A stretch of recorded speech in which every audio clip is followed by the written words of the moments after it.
Bonsoir à tous et bienvenue. Aujourd'hui, nous allons parler du clash fort qui se déroule actuellement entre Cristiano Ronaldo et la Ligue 1.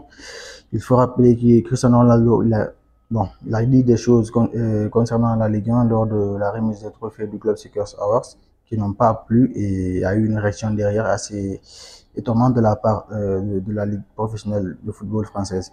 Au-delà de cela, nous allons parler de Liverpool avec Mo Salah qui est actuellement le meilleur joueur au monde parce que vraiment les performances qu'il réalise, c'est tout simplement incroyable. De l'autre côté aussi, de Manchester City, ça commence vraiment à aller maintenant parce qu'il y a eu cette victoire aujourd'hui face à Leicester, 2 buts à 0, grâce à notamment un but de Erling Haaland qui est bien sûr en retard sur Mohamed Salah, mais qui commence un peu à retrouver le chemin de filet et qui a même tenté des dribbles aujourd'hui pour une première fois.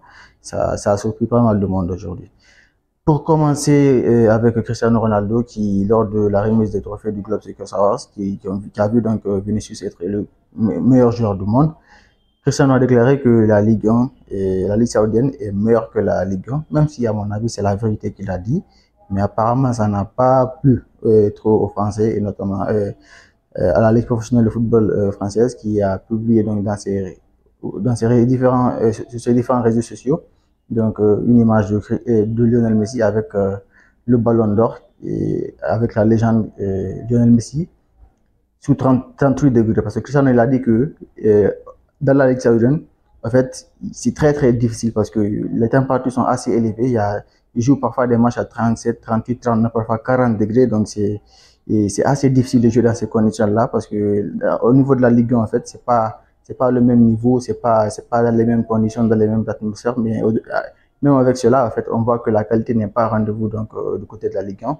Il dit que vraiment la Ligue saoudienne est au top.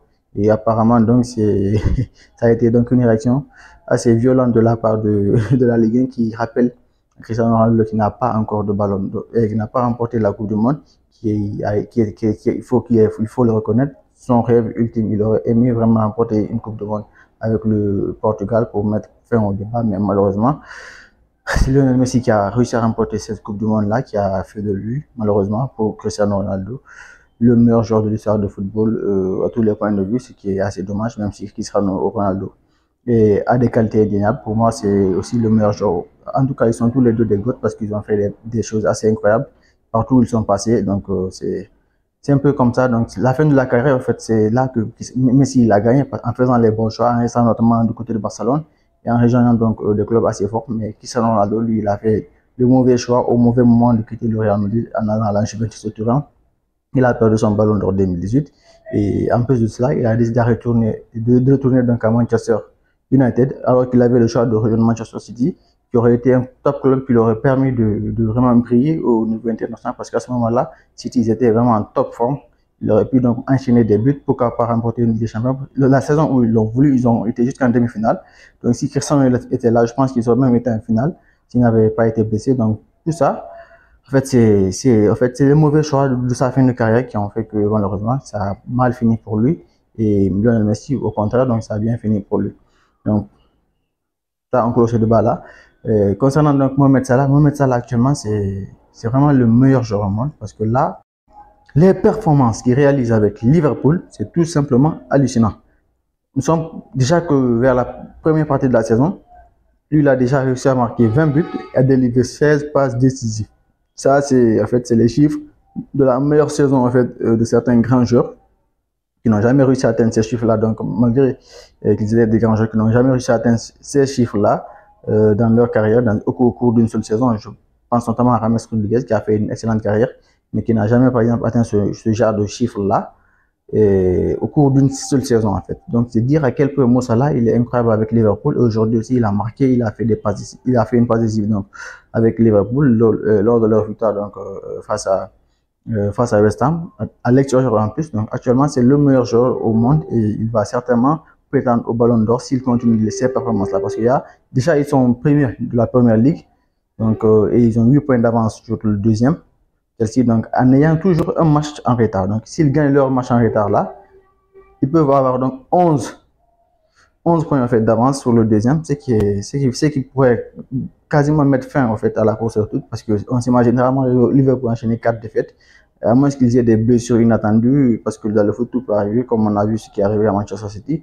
Mais à part ça, je pense qu'ils sont en top forme. Ils peuvent vraiment atteindre les sommets au cours de cette saison. En Ligue des Champions aussi, en fait, le classement général européen, ils sont premiers en Ligue des Champions aussi. Donc, c'est assez hallucinant.